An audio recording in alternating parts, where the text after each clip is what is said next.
Hello and welcome to BharatShakti.in. I'm Brigadier Chatterjee, editor BharatShakti.in. Today we'll be talking about the 1971 operations to liberate Bangladesh. Post-Indian independence, no country, no people perhaps have paid the kind of price that Bangladeshis did pay for their independence. Today is the 50th anniversary of the day the Bangladeshi flag had gone up once again in the Dhaka Cantonment. Celebrations of the 50th anniversary of Bangladesh's independence, it was announced on the 26th of March 1971, if you recall, had been going on since March this year. There have been high-level visits, interaction of veterans of the 1971 War of Liberation, and many more such events. Both nations have huge areas of convergence. There's a need also, having fought many battles together, to further strengthen the relationship. Today, we will recall the sacrifice of the men and women, Bangladeshis and Indians, who fought in the operations to liberate Bangladesh in 1971. Let me introduce my guests on the show to you all. I have with me from Bangladesh, Major General Rafiq Islam. He joined the army in 1976 and he was the Director General Border Guards Bangladesh before his retirement in July 2011.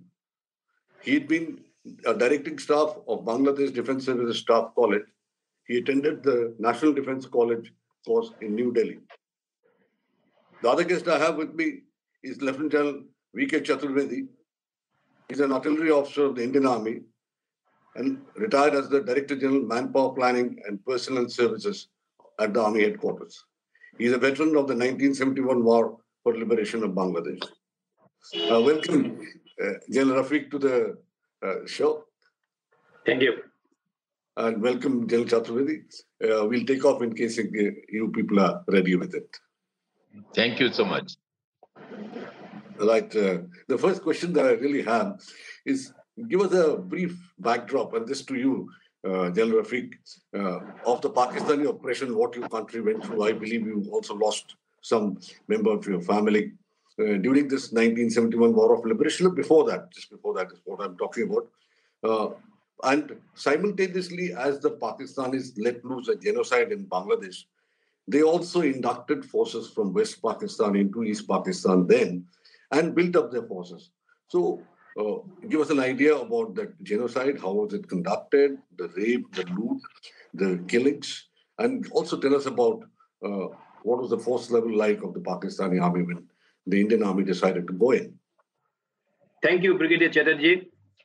Let me take the opportunity of thanking the organizer and my postmate, General Vishnu Chaturvedi, whom I am very pleased to see you in the screen.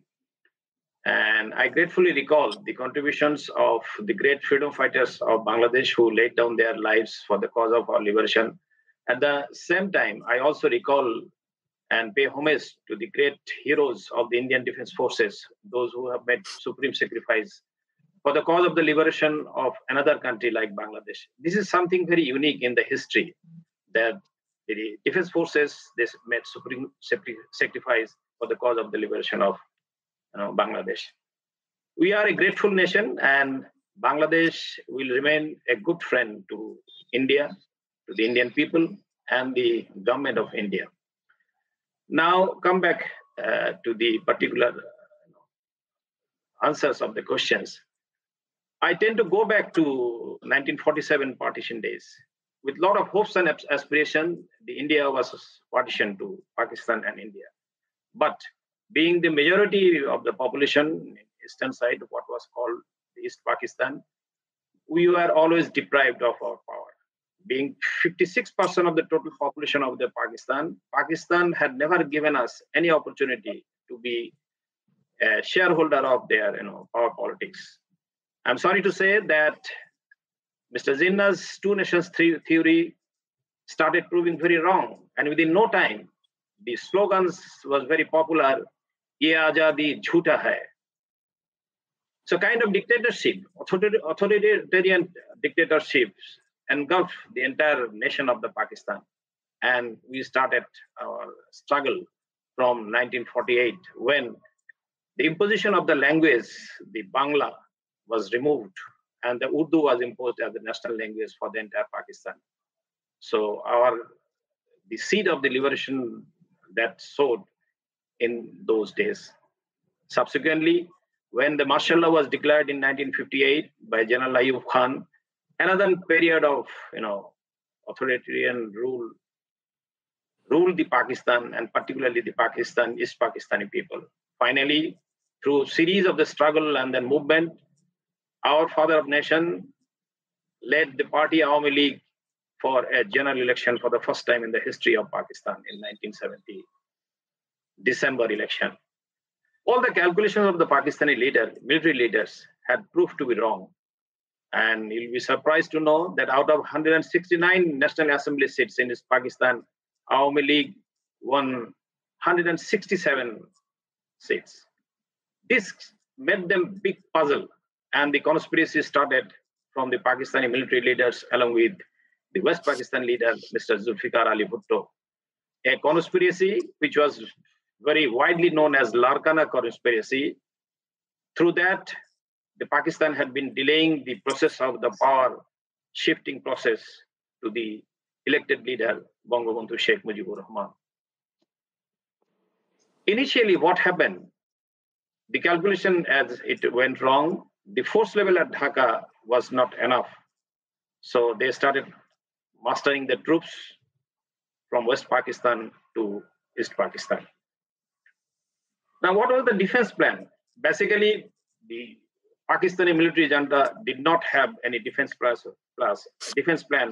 for the East Pakistan. They used to think that the defense of East Pakistan used to lie in the West. So that philosophy did prove to be wrong in the final battle. At Dhaka, there was only one division headquarters. There was 14 division headquarters, and they had 4 brigades. Besides that, Navy had few gunships, and for Air Force, they had only one squadron of Saberjet 86. Besides that, the remarkable thing was that in East Pakistan, we had 5 infantry regiments, Bengal regiments, predominantly by the Bengali soldiers. So these are the overall forces level. But as I said, from the beginning, they started mastering the troops. From 1 division, they rose to 4 division minus, in fact. 16 division, 9 division, then another division, and it's 53. 14 division shifted from Dhaka to Kumilla area. But these divisions were all under strength. Total force level was not more than 50,000. So overall, these are the force level of the Pakistani side. This is what the initial stage of the operation level was. Would you like to dwell a little more on the genocide? Right. As I said, that they have been mastering the forces, and then this conspiracy, as part of the conspiracy theory, they have been delaying.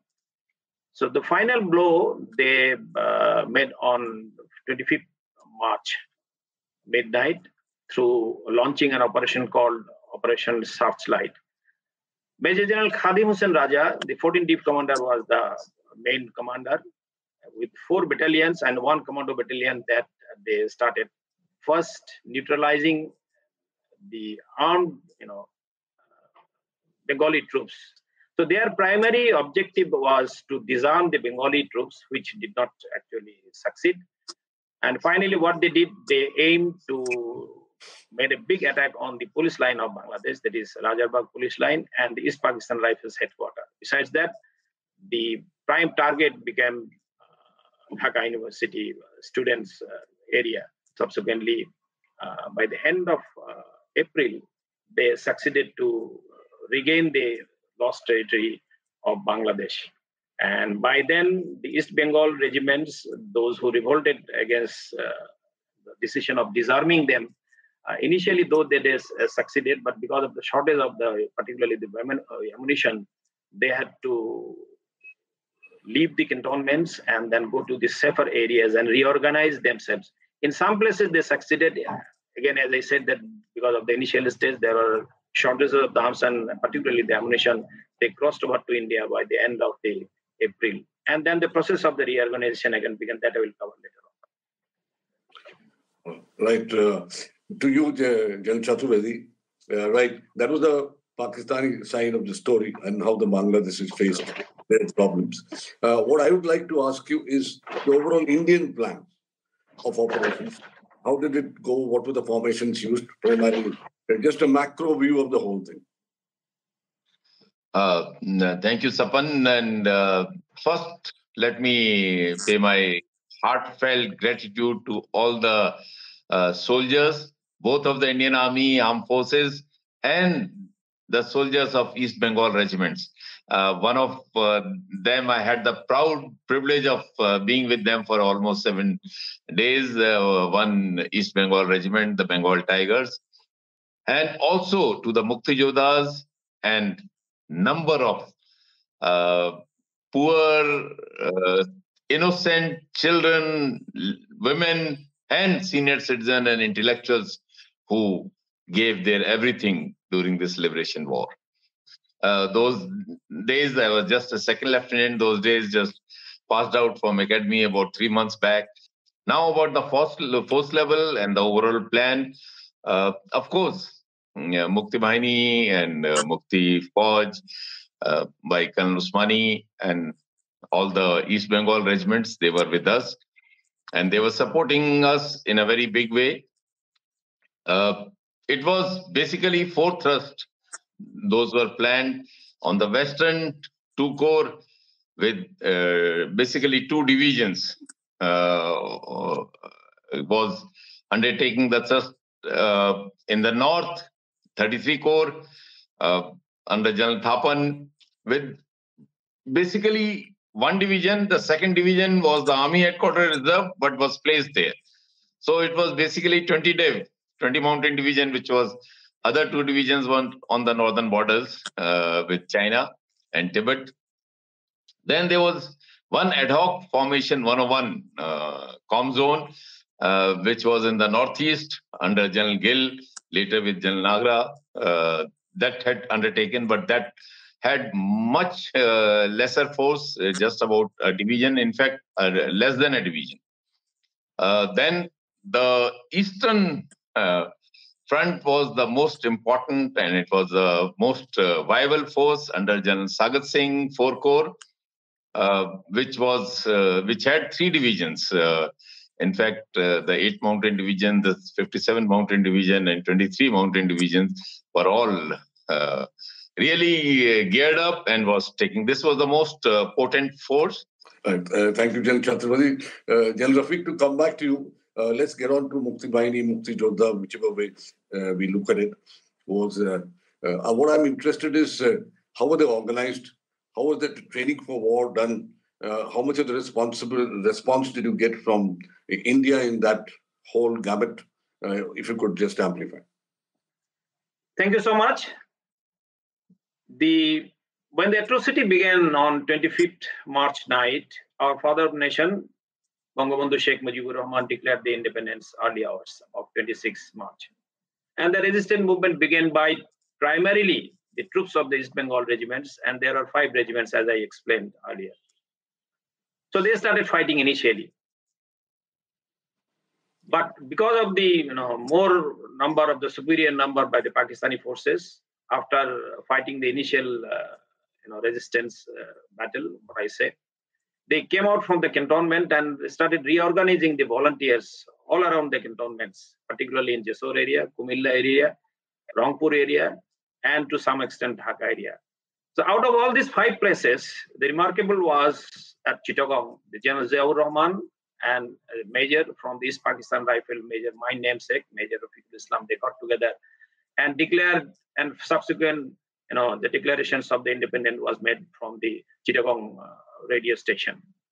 The only battalion was intact, was away from the cantonment of the Kumilla. It was located a subdivision town, Brahmanbaria. And Major Khalid Musharraf, later on, who became the Chief of General Staff of Bangladesh Army, he took over the command of that battalion. But out of all these, sincere efforts, the resistance ended by the end of April. On this series of the operations, when they were fighting on, the political movement, developed very rapidly, and this is very remarkable for the liberation of Bangladesh. The Awami League leaders, they crossed over to India, and by the first week of April, on 4th, the designated Prime Minister, Mr. Tajuddin Ahmed, met the Prime Minister, Mrs. Indira Gandhi, with the help of the BSF chief, Mr. Rustamji. In fact, there, the Indian government had to decide what to do. In my opinion, Indian government had threefold challenges. First, as the influx of the refugees started pouring in all around Bangladesh, particularly to the states of the West Bengal, Meghalaya, Tripura, and Assam, giving them shelter, arranging their food, accommodation, and the treatment was the first and biggest challenge for the Indian government and the population. We are grateful to the common people of these few states. How did they actually help the Bangladeshi distressed people when they were ran over by the Pakistani soldiers? They were killed, their properties were looted, their houses were burned, and to the extent every day the people are dying because of their atrocities. So there, the first hand that the help came in from the Indian government side, particularly the government of Mrs. Gandhi. The second phase was to decide a critical issue, that whether India would help the running away, the East Bengal Regiment soldiers and the volunteers militarily. I remember, and I read a book written by Mr. General Jacob, The Nation, Birth of the Nation. There on 15th or 14th April, Mrs. Gandhi called the Chief of Army Staff, General Manik Shah. Sam, I want you to march into Dhaka. Like a military leader, he denied that. Madam, I need time. How much time would you take? 6 months. Why? Because of the military factor of the monsoon season and then concentration, logistic build-up, etc. So Mrs. Gandhi gave the army chief that much of time. And third factor was mobilizing the international support for Bangladesh, the cause of Bangladesh, and against the atrocities of the Yahya government. So these threefold challenges were very well handled. And I always recall the contribution of the Mrs. Gandhi's leadership, outstanding leadership. I still believe if there was some leader other than Mrs. Gandhi, possibly the liberation of Bangladesh would not have come so quickly in 9 months' time. I repeat that without Mrs. Gandhi's leadership, our dream for the liberation could not have come so quickly. So these were the challenges initially supported by the Indian government. Then came the formation of the government in exile. This also was quickly supported by Indian government, and particularly a man like Mr. P.N. Haksar, who was the chief assistant to the Prime Minister Mrs. Gandhi. On 9th or 10th April, they were assured, and then the voice came in the air from the Shiliguri radio station. The designated Prime Minister, Mr. Tajuddin Ahmed, declared and informed the countrymen of Bangladesh that here we are, the government in exile. And finally, on 17th April, the government was shown inside Bangladesh, a liberated area, with the assistance of the Indian forces and particularly the BSF. So there are a number of training camps were established. So with the Indian support, they planned for the reorganization of those East Bengal regiments. And by the mid of July, on 12th July or 13th July, the Bangladesh reorganized their forces to 3 brigade-sized forces. One was at opposite Kumilla, Tripura, the K force, Meghalaya as S force, and near Tel Dhala, a place called, that was the other force headquarters. But another remarkable thing had taken place in the month of June. For the first time, all the senior military officers and the government in exile, the cabinet, they sat in Calcutta, a place called Hare Road, and all military officers, for the first time under the leadership of the Colonel Swani, a retired colonel with this Bengal regiment soldier, met and given out the philosophies of the freedom fight, the guerrilla forces. The entire Bangladesh was divided into 11 sectors, primarily 9 sectors. One sector was for the naval sector, the other sector was for the undefined sector. So these 9 sectors were divided for the guerrilla operations, and the 9 officers of the rank of major, primarily major, they were put as a sector commanders. And finally, when these forces started operating, they created havoc for the Pakistanis, particularly during the monsoon, and they paralyzed their line of communication and brought down their morale to their lowest level. Besides that, the cooperation from the common people that had gone very high. I think except very few, 10% or 15% people, the entire population were behind the Mukti Bahinis and supported the causes of the Mukti Bahinis. There are many bright and then very glorious, event of the Mukti Bahinis guerrilla operations, which is not possible to define in this short span of time. But by the end of the September, our forces could reorganize for the major operation, offensive operation, with the help of the Indian forces. The hit and run operation was mainly coordinated by the forces all around the Indian border, where the artillery played a very significant role. Particularly, the BOPs were neutralized by the support of the artillery. This part, I think, Chaturvedi can cover a little. All right, General Chaturvedi, let's come to you. And I'm talking about some preliminary operations, some operations which were taken on before the war actually started. And if you could dwell on one or two places like Adgram or Zakiganj or any one of them. These preliminary operations basically were undertaken to hit those targets from where Pakistanis were carrying out a lot of subversive activities inside India. They used to come and put some IDs somewhere, rail track, destroy the rail track. So all these things they were conducting right from September onwards. Therefore, it was decided to conduct some preliminary operation to teach them a lesson and also destroy those posts from where they were conducting these operations. And therefore, number of such operations were undertaken at Hili, Akhoda, Adgram, Zakiganj, even Garibpur. All these operations were undertaken around 20th November. 20th November was a no moon night, and it was decided to clear the Adgram Zakiganj salient, which was jetting into India near Badarpur and Karimganj. The attack was to be launched by 59 Brigade, 4-5 Gurkha rifles, and 9 guards were given the task of capturing Adgram and Zakiganj company localities of the then Pakistan Army. 4-5 GR was going for Adgram after crossing River Surma. 9 guards were given by Zakiganj after crossing River Kushiara. The attack commenced sometimes in the later part of the evening, around 9 o'clock. I was on that day deployed as an anchor OP at a very dominating height in Meghalaya. Ratachara OP is a very, we could see 30-35 kilometers into now Bangladesh, then Pakistan.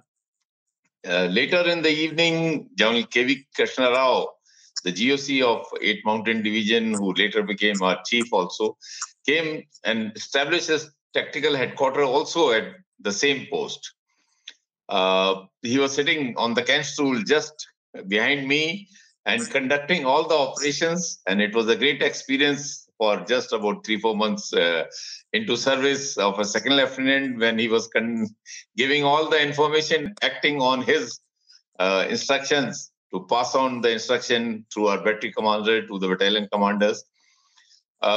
Initially, the attack was almost silent, but as we drew very closer to the enemy, the artillery opened up. We had one mountain regiment that time and 2 guns. We were very short of the reinforcing artillery that time. 2 guns of 24 medium regiment of ours, the famous 24 medium regiment. They were also in direct support to our operation. We utilized them also that night. And throughout the night, it was a fierce battle. That was the first determined attack that Indian Army had launched, and surprise was total. I can tell you, when the Gurkhas reached the post and started Ayo Gurkhali, their war cry, that is the time when the then Pakistani troops shouted, "Arey, ye to Indira Gandhi ki fauj hai." So that till then, they did not realize that it was the Indian Army which had crossed. And was at least launching the attack on them. By early morning, we had made substantial gains, and by about 7 o'clock on 21st November, we had captured both the company localities of Pakistan, that is Adgram, as well as Zakiganj. Pakistan Army withdrew from there a bit. We reorganized. We also reinforced this place with the 1st East Bengal Regiment, which came in and occupied that area and deployed a little ahead of Adgram and Zakiganj at a place called Satkari Gaon. That was also along the river Surma, where, as far as my memory goes, that was the first time on 26th, 27th November night that Pakistan launched a very determined counterattack. And it was almost towards the later part of the night that we were able to see them, because the moon rose at that point of time. And I was with the Charlie company. That is the time which I was saying that they did not have an artillery element. So I was detailed as a forward observation officer with 1 East Bengal regiment, the Bengal Tigers. I claim myself lucky to have been with them. The company commander of Charlie company ultimately became a casualty and passed away. I took over that company also, and without knowing much, because you need to grow in the company to really know them, but they were a great fighters. They stuck on, and I brought the artillery fire. And next day morning, we saw 65 dead bodies of the Pakistani soldiers. The attack was beaten back, and that's how thereafter the Bengal Tigers, they were already a Tigers, the East Bengal regiment, that time Mr. Zia was the battalion commander, and he remembered till the end, before we left Bangladesh, now Bangladesh, on 1st of January 1972, he gave us a Bada Khana, and we all had a very, very great association with them. These were basically the similar thing happened in Akhoda, where 57 Day was launching the attack, Hilli, the 20 Day was launching, and even in the West, certain preliminary operations were undertaken. Thereafter, the Indian Army withdrew and again concentrated at Dharmanagar, from where the operations were launched after the declaration of the war by Pakistan on 3rd of December, when they attacked some of our forward airfields, not only forward, some as in deep depth as Agra, Jodhpur, all these airfields were attacked by the Pakistani Air Force, and that was the beginning of the war.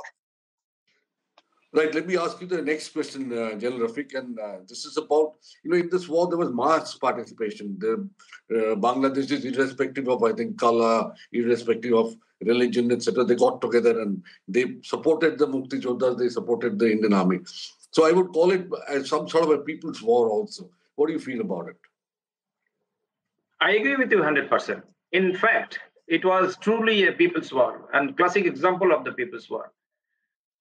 The strength of the Bengali East Bengal troops was only 3,000 plus from the beginning. And then quickly in 6 to 8 weeks' time, the volunteers rose up to 300,000. Can you imagine the kind of participation the volunteers that they came to the camps for their registration and their training? Besides this, their entire population was behind these forces. There was not a single place you would not find that the population of Bangladesh did not support these liberation forces of Bangladesh, and paralyzed the movement of the Pakistanis. Pakistanis were shattered. There was no leadership from the Pakistani because they are corrupt, they are morally corrupt, they looted our properties, they raped our women. And with these mental kind of conditions, how can they fight back for the cause of so-called Pakistan nationalism? I would say it is the people's war that the people of Bangladesh participated wholeheartedly with the support of the Indian Defense Forces, Indian population, Indian government. And my hats off to the end. Finally, I say that the leadership of the Indian Prime Minister, Mrs. Gandhi, which bolstered the morale of the leadership and the government in exile. I can say In short, the entire country was behind the liberation forces, and each one of the population was a freedom fighter by entity. At last, I would say we had also a lot of sufferings also. We had millions of people who sacrificed their life, as you said, including no family was left out, where I lost my father. My father was brutally killed. I did not get, rather we did not get their dead bodies even where he was killed. So these are the common stories of the all Bengali families. Thank you so much. A very sad story, General. Very sad to hear about it. Well, getting back to you, General Chaturvedi, and this is my last question. Sylhet was a big battle. Sylhet also saw heliborne operations. Sylhet also saw pretty much use of artillery.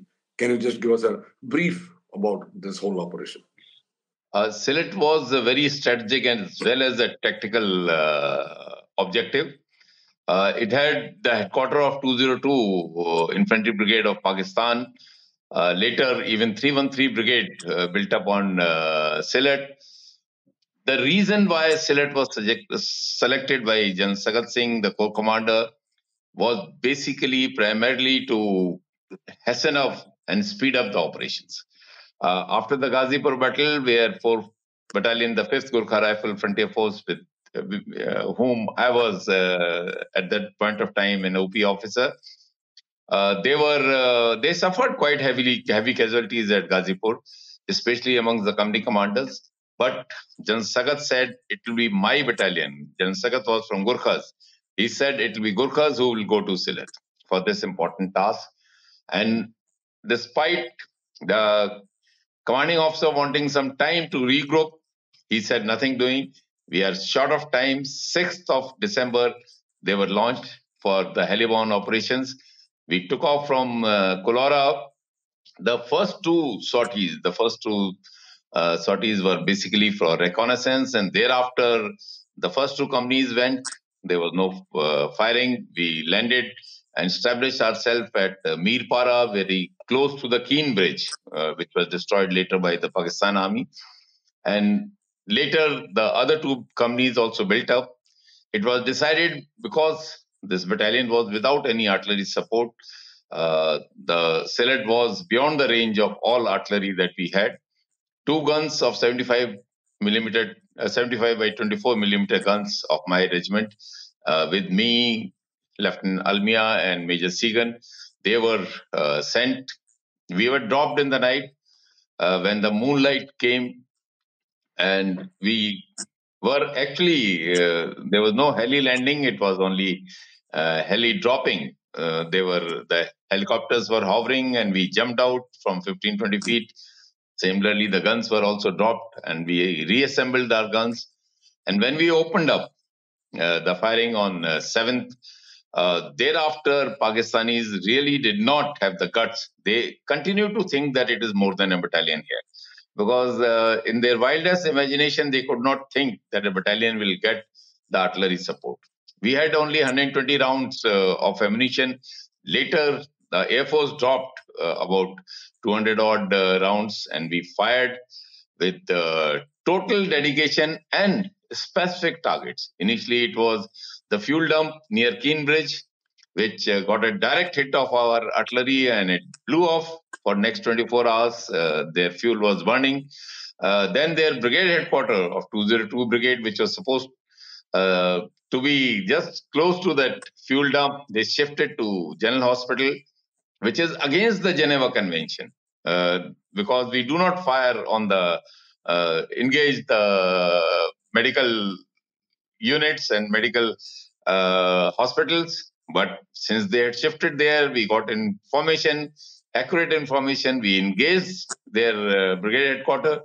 And the moment the brigade headquarters was engaged by artillery, next day, on 14th early morning, the surrender, we saw the white flags of Pakistan armies in front of our company, that is Alpha Company of 45 GR. They were wanting that they be given a safe passage to Dhaka, and they don't want to fight. Immediately, then Colonel Harolikar and Brigadier Cohen, GOC General Rao, they all said nothing doing. we gave them clear instruction that either you surrender or get killed. That was the message that was given, and they took some time, but after about 8-9 hours, they again came with the white flags and they said, we will surrender. Sylhet surrendered one day in advance of Dhaka, and we took the surrender in the model school. Can you believe a battalion taking a surrender of almost 2 brigades plus? That was the strength that surrendered to us in Sylhet. It was amazing. And also, I'll just narrate one incident. One of our helicopter, which had the ammunition, by mistake landed at Sylhet radio station, which was about 8 to 10 kilometers from where we had landed. Subhadar Prabhati Lal was there in that helicopter. He gathered the complete ammunition, then took help of the locals. Our brothers and sisters, the local Bengalis helped us, and that ammunition was carried in cycle rickshaw to our place. They brought that ammunition to our locality in cycle rickshaw before any damage could be done. That was the support that the Bengalis were giving us, and I can't. Everywhere, wherever we went, it was Jai Hind, Jai Bangla, and nothing else. It was an exceptionally wonderful grooming or baton inoculation into the armed forces for me.